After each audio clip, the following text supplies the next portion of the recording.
राजस्थान के भरतपुर सीट से एक युवती यानी कि 27 साल की युवती सांसद चुनी गई। नाम संजना जाटव हैं। देश की 4 सबसे युवा महिला सांसदों में से एक हैं संजना जाटव।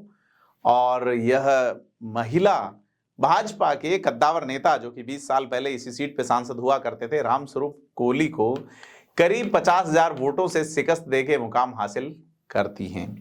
संजना का सफर आसान नहीं रहा था। आपको बता दें, मध्य प्रदेश की वही सीट जहां से ज्योतिरादित्य सिंधिया चुनाव लड़े थे, उनका एक प्रशंसक सिंधिया के साथ सेल्फी लेने की कोशिश करता है, हाथ झटक दिया जाता है। प्रशंसक पहुंचता है अमित शाह के पास और कहता है कि मैं ज्योतिरादित्य सिंधिया के खिलाफ चुनाव लड़ूंगा। 19 का चुनाव लड़ता है और ज्योतिरादित्य सिंधिया जैसे कद्दावर नेता चुनाव हार गए।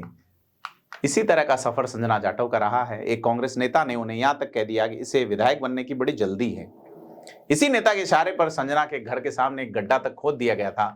बावजूद इसके संजना हार नहीं मानती हैं, कांग्रेस में जुटी रहती है और सांसद तक का सफर करती है। सांसद बनने के बाद उनका डांस सोशल मीडिया पे वायरल है और युवा महिला जिनका विवाह सिर्फ 18 साल की उम्र में अलवर जिले के कठूमर के कप्तान सिंह से हुआ था, कांस्टेबल है उनके पति, और संजना की राजनीति में प्रवेश उनके ससुर हरभजन सिंह के कारण हुई जो एक खुद कॉन्ट्रैक्टर हैं। उन्होंने 21 में उन्होंने अलवर के वार्ड नंबर 29 से चुनाव लड़ा और जीती। परिवार की आर्थिक स्थिति कमजोर थी, लेकिन पति और ससुर ने मिलकर पैसे जुटाए।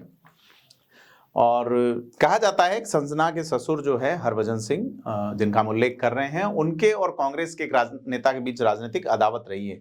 एक रात घर के बाहर गड्ढा खोद दिया गया और संजना के पति की जयपुर पुलिस विभाग में शिकायत भी की गई। संजना ने खुद को मजबूत करने के लिए LLB करने का फैसला किया। 2020 में वो जुटती है और 2023 में वो इसे पूरा भी कर लेती है। संजना ने राहुल गांधी की भारत जोड़ो यात्रा और प्रियंका गांधी के मैं भी लड़की हूं, लड़ सकती हूं अभियान में सक्रिय रूप से हिस्सा लिया। प्रियंका गांधी की नजरों में आने के बाद संजना को कठूमर की विधानसभा से चुनाव का टिकट मिला था 2023 में, लेकिन वह 409 वोट से चुनाव हार गई। विधानसभा चुनाव में हार के बाद संजना हार नहीं मानती है, कांग्रेस के लिए सक्रिय रहती है। कांग्रेस आलाकमान उन्हें भरतपुर की लोकसभा सीट से चुनाव लड़ाता है।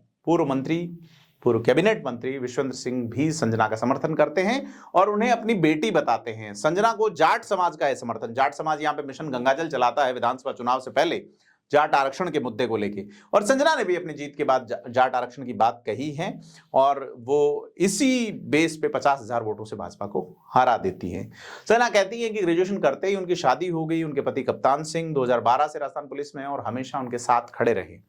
लोकसभा चुनाव के लिए उनके पास ज्यादा पैसे नहीं थे, लेकिन उनके पति ने जैसे तैसे पैसे जुटाए और उनकी पूरी जमा पूंजी चुनाव में खर्च कर दी। इस तरह एक साधारण परिवार की बहू से लेकर कम उम्र की सांसद बनने तक का संजना जाटव का जो सफर है, वह सफर जो है वो संघर्ष से भरा हुआ है, सफलता की कहानी है। कहा जाता है उन्होंने राजस्थान में सचिन पायलट का रिकॉर्ड तोड़ा है और सचिन पायलट कह रहे हैं कि रिकॉर्ड टूटने के लिए ही बनते हैं। और क्या लगता है आपको, सबसे युवा सांसद के तौर पे राजस्थान से संजना जाटव के परफॉर्मेंस को लेकर आप क्या सोचते हैं? हमें कमेंट बॉक्स में बताएं और वीडियो को लाइक शेयर कमेंट जरूर करें। धन्यवाद।